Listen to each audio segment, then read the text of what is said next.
I want to spend a little time in the next few talks talking about this outdated group called the Aschelminths, or sometimes called the Pseudocoelomates, because the presence of the pseudocoelom would be the characteristic that caused investigators to group this large number of different phyla together. But in fact, this is in no way a monophyletic grouping, because the pseudocoelom does not represent a synapomorphy, okay? It's not a synapomorphy because it probably arose, or definitely arose, independently. So there's an independent evolution of the pseudocoelom, sometimes arising from the persistence of the embryonic blastocele, and sometimes formed from different ways. So since the pseudocoelom is not a synapomorphy, this is not a monophyletic grouping, and the group Aschelminths doesn't really have any meaning anymore. These other groupings that we see here, the cycloneuralia, which has to do with a ring of nervous tissue at the anterior end, are characteristics that some of these groups have. Again, not necessarily a synapomorphy. And the ecdysozoa are those groups that do molt. So I want you to be clear that the pseudocoelom then arose by what's called convergent evolution. You should all remember that. And so what I'm going to do in the next couple of talks is just show you a few pictures of some of these groups, like acanthocephalans and gastrotrix and the chianorancans. Okay, but what we're really going to focus on are the rotifers and the nematodes. So you should all recognize this cladogram by now. And remember that there are a number of synapomorphies that unify the lophotrochozoans and the ecdysozoans, and that the rotifers, which I'm going to talk about first, are a lophotrochozoan, the nematodes are an ecdysozoan. And even though they all share a common ancestor with these synapomorphies here, that as we know, sometimes those characteristics were lost, such as the loss of coelom in the platyhelminths, and then the development of the pseudocoelom in the rotifers and the nematodes. So both of these groups are protostomes. I want to take a minute to talk now about the advantages to having a body cavity, whether it's a pseudocoelom or a coelom. And then we'll talk particularly about some of the major advantages of the coelom over the pseudocoelom. But in any case, the fact that you can have more space for the development of organs and organ systems is a major advantage. That body cavity allowed for the space for organs to expand, especially in terms of the overall volume. Remember, going from flatworms that are flat to now things like roundworms that have more internal volume relative to the overall surface area. Okay, so with the development of organs and organ systems, the surface area to volume ratio doesn't have to be as high. Okay, at least not for the outside relative to the overall inside, because what we're doing is increasing surface area for processes such as respiration to take place over the surfaces of the organs. Okay, I hope that makes sense. Another advantage is that the body is more flexible, which can give advantages in terms of locomotion. Okay, so now that we have the gut moving independently of the body wall, this can allow an organism to both digest and move at the same time without disrupting the digestion process so much. And again, it does increase that flexibility. Okay. The other thing that allows locomotion is the fact that you've got fluid in the cavity that gives you the basis for the hydrostatic skeleton, which you talked about previously. And so now you have a hydrostatic skeleton, you got muscles that can work against the fluid pressure in the cavity as the skeleton and allow the organism to move in different ways. Another advantage is that the fluid in the cavity actually protects the internal organs. It can act like a shock absorber in many ways. And finally, we have this very important piece here in that the fluid in the body cavity can act as a transport or circulatory system.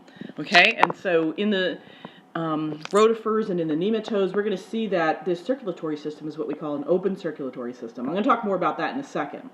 And then I want to take on a little bit the fact that the advantage of having a true coelom, and remember what a true coelom is. It's a body cavity that's completely lined by mesodermally derived tissues. So those mesodermally derived tissues become things like mesenteries. And those kinds of mesenteries can create a compartmentalization, and that you have an internal body cavity with compartments, and the ability to separate different processes gives a number of major physiological advantages. So I want to talk now a little bit about the different kinds of circulatory systems that invertebrates have, including many of these groups that we've already covered.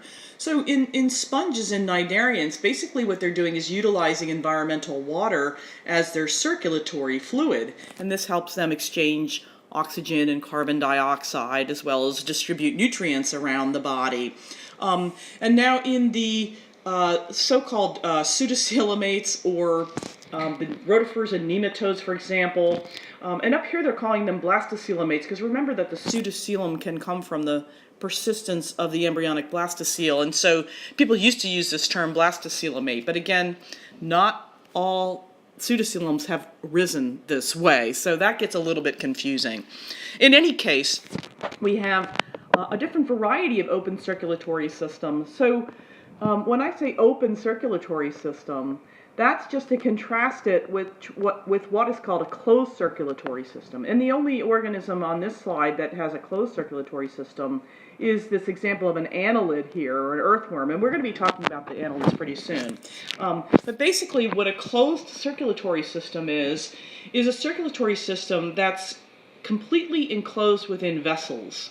Okay, so there are arteries, veins, other kinds of blood vessels, capillaries, and such. And so the circulatory fluid, or the blood, is completely contained in the vessels. It doesn't sort of mix with the other fluid of the body.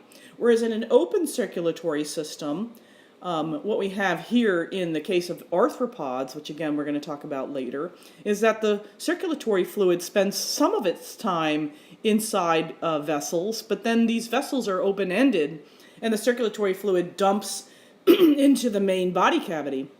And so the circulatory fluid is not completely enclosed in vessels, it's only partially enclosed in the vessels. Excuse me. And that's why it's called an open circulatory system. And we're going to talk more about how this works a little bit later. But again, the use of environmental water or the use of fluid within the body cavity, such as the pseudocoel, can all be generally referred to as open circulatory systems. There are many of the minor animal phyla that we're really not going to have time to cover this semester, so I just wanted to take a minute to show you a few pictures of some of these other critters that were on this list, such as the gastroctrix over here and the chinorhynchins over here. They look kind of similar superficially, but again, remember they're in different phyla, and there are some characteristics that really separate them, and I'm not going to really take the time to talk about those. One of the things that unifies them, aside from the presence of a pseudocoel, is the fact that they're small, they're microscopic. They get a 0.5 millimeter long at best, and that so even though they're so tiny, they're still complete animals. They have complete digestive tracts, they have organ systems, and so even though they look superficially sometimes like protists, they are complete animals. Another interesting phylum here are the acanthocephalans, which are predominantly parasites in vertebrate hosts, especially fish. And so the fish tend to be the definitive host, and but they also have intermediate hosts, such as these amphipod crustaceans here. And you can see the worm inside of the crustacean. Again, this is a microscopic animal, so maybe a couple of millimeters long at best. And they have some interesting structures, such as a proboscis, which can be introverted or extroverted at different times. Finally, we're going to spend some more time talking about the rotifers. And rotifers are interesting because there are many species of rotifers. They're much more common. They're mostly freshwater, so you can find them in lakes and ponds pretty easily. So aside from being pseudocoelomate and microscopic, like the other ones that I was showing you, and again, people sometimes do mistake these for protists because they have cilia And these guys, as we're going to see, have this crown of cilia at the anterior end called the corona. And again, these are complete animals. They have a complete digestive tract, including a stomach and intestine. You can see the anus here, so we go from mouth to anus. Unlike the incomplete digestive tracts or gastrovascular cavities that we saw in cnidarians and platyhelminths, these guys do have a complete tube all the way from mouth to anus and diversification of that digestive tract along the way. Okay, and so what this brings up is the fact that you've got digestion that can occur extracellularly. So unlike the instances where we see cells phagocytizing food particles and accomplishing digestion intracellularly, now we have a digestive tract where you have enzymes secreted into the lumen of that digestive tract, which can digest food extracellularly. Rotifers really are cute little animals. They are mostly sessile, so they have this foot here where they can attach to a substrate. And again, they filter feed by the cilia kind of rotating around. And it sort of looks like, in some species, they look like those Norelco shaving razors where you've got like those two circles of cilia. But in fact, there's kind of a single row here. It looks like a couple of rotating wheels. And that's why they were known to be called wheel animals in the old days. And here we see a different species that has a sort of a dormant phase attached to it here. In the lab, you'll get a chance to explore the various structures of rotifers here, and so I don't want to go over all of those right now. These other images just give you the sense that the diversity among rotifers can include different kinds of corona shapes and sizes, and they also have a very interesting structure called a mastax, which is part of the digestive system that helps to grind food. One of the things that's used to identify different species of rotifers is to look closely at the mastax structure. And so there's, again, all kinds of different terminology that are used to describe the shapes and the functioning of these structures. And again, all I really want you to know is that they're for crushing and grinding prey or grasping prey, and so they're used for predatory purposes and for the maceration of food.